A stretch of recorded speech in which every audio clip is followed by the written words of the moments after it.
Happy Sunday, Bayang Karista. Nandito naman po ako si Kid Abata para magbigay po ng giya ngayong araw ng linggo, no? Last Sunday na po ng May. At kagabi pa po nag-uulan. Lalo na sa Batangas, malakas po ang ulan. Hanggang kanina madaling araw. Tingnan natin kung anong magiging announcement po mamaya, no? Siguro papatagin ng gusto yung dahil kahapon nga nadali ang karera dahil naging lubak-lubak dahil sa pag-ulan, no? Lalo pa ngayon talagang magdamag umulan sa Batangas. So, tignan natin ang announcement. So, congratulations sa nakakuha ng winner take all, 1,061,000 kagabi, no? Kadehaduhan mula race 5 hanggang race 7, Fortress, long shot, saka yung trumpeter. Okay, start na po tayo. Race number 1. Ang start ng karera natin, alas 3 na ng hapon. Kasi nag-uulan na. Hindi na mainit. Binalik na sa dating schedule. Yan, race number 1 natin, isang rating base class 3, 40 to 53. Merge tong dalawang grupo.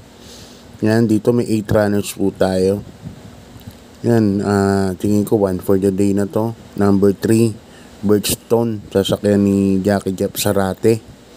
Napakaiinam ng mga tinatakbo nitong imported na to na pagmamayari ni Engineer Jun Sibilia. At sa tingin ko mag-i-improve pa, no? Kaya sa tingin ko yan ang horse to beat number 3, Birchstone. Maligi ilang grupo pa bago talagang umakit sa mga pinaka magagaling. Pero hindi ko gagaling. Yan, number 3. Solo ko na yan, number 3, Birchstone. Kung gahanap ng pamorkas, ang paporkas ko sa akin numero 7, Mimbalot Falls. Sa akin ni Jan Alvin Guse.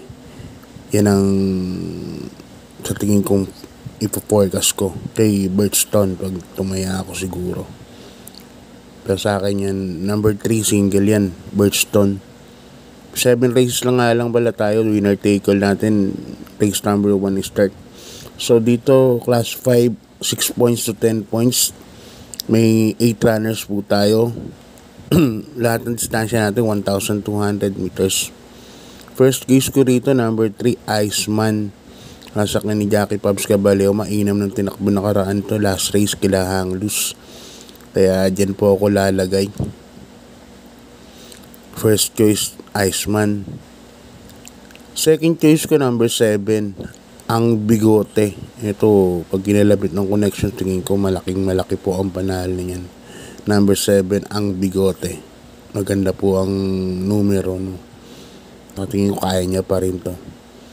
Kung ilalaban ng connection, bibigyan ng importansya. Third case ko, dihado ulit, number 4, Double Strike. Sa akin ni Jackie Christian Alad Vincula. Ito magandang dihado to kasi papansin ko to pag 1,200 meters ang karera. Maganda po ang tinatakbo niyan. Number 4, Double Strike. Kaya dito tatlo pili ko sa race number 2. Iceman, number 7, ang Bigote, and number 4, Double Strike. Yan. Okay, Bayang Karisa, good luck. Lipat na po tayo sa race number 3. Umpisa ng pick 5 from races 3 to 7. Isang rating base, class 5, 6 points to 10 points.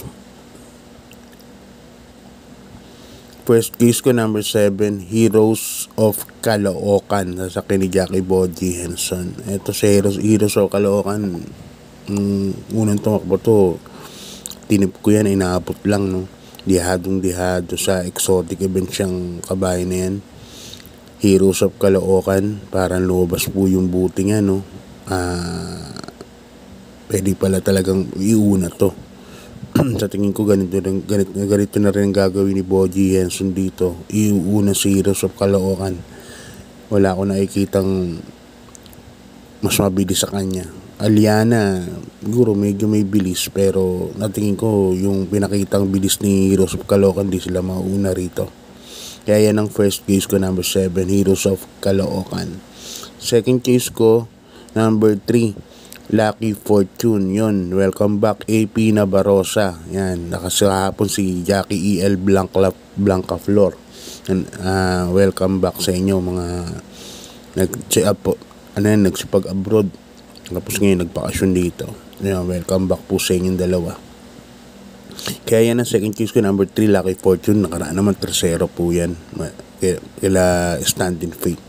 Kaya dito sa race number 3, 7-3 po ako, Heroes of Caloocan and Lucky Fortune. Lipat na po tayo sa race number 4, Bayang Carlista. Isang rating base class 4, 22 points to 27 points. Dito may 8 runners po tayo. First case ko, number 6, Save My Savings. Sasakyan ni Jan Alvin Guse. No? Hindi ko alam kung change owner na to, no? Kung bago na may-ari nito. Dati kay Boss Tony Tanto, hindi ko alam kung nabili na kasi Jan Alvin Guse nasa kay. Anyway, makikita nyo naman sa programa yan pagka nagpalit. Yan, first case kay number 6, Save My Savings. Isang mabilis na kabayo at bagay na bagay sa itong 1,200 meters. Nag-uno 12 media to no, sa 1,200 meters. Kaya dyan ako, first choice. Second choice ko, number 5, Grand Majesty. Sakin naman ni Dodong Villegas. Si Grand Majesty, ganda ng tinakbo nakaraan, nalo, no? Kaila Veterano, tsaka kay Parisian Life. Kaya sa tingin ko may panalo pa rin. Kung sakaling magagaran si Save My Savings Southern Man, Grand Majesty, Mr. Kayod Villegas, nakakasunod ka agad yan. Kaya dyan sa race number 4, 6, 5 ako, Save My Savings, and number 5, Grand Majesty. Ipan tayo sa race number 5, Bayang Carlista. Isang rating base class 5, 6 points to 10 points split group. Yan, first case ko rito, number 7, Heavyweight. Sa ni Jackie Allison Pabilik. Si Heavyweight, bababa na ng grupo to. Sobrang baba na. Nanalo pa to sa 16 to 21 points yung numero 2 siya nun. Ngayon bumaba na, nasa ratings 10 na lang. At si Heavyweight, alam naman natin na isang di bandera, pwede ring sumunod. So sa distansya 1,200 meters, parang bagay na bagay sa kanya yung distansya na to. Kaya yan ang first case ko, number 7, Heavyweight. Second case ko, number 8 na rin, Rancheros. Ito yata bumaba din to ng laban, no? Numero 8 na to si Rancheros. Nakaraan kwarto lang yata to 3-0, pero malakas ang dating niya nakaraan.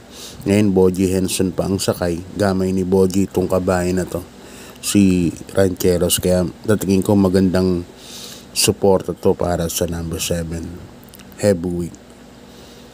Kaya dito sa race number 5, dalawang pili ko, number 7, Heavyweight, and number 8, Rancheros. Okay, good luck Bayang Carlista. Lipat na po tayo sa penultimate race, race number 6.